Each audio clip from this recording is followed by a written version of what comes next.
দর্শক আসসালামু আলাইকুম।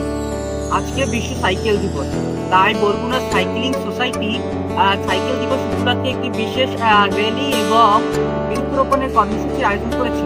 চলো আজকে আমরা এই সাইকেল র্যালি এবং বৃক্ষরোপণ কর্মসূচিটি আমরা কাছ থেকে দেখবো এবং এই সাইকেল র্যালিতে অংশগ্রহণ করবো।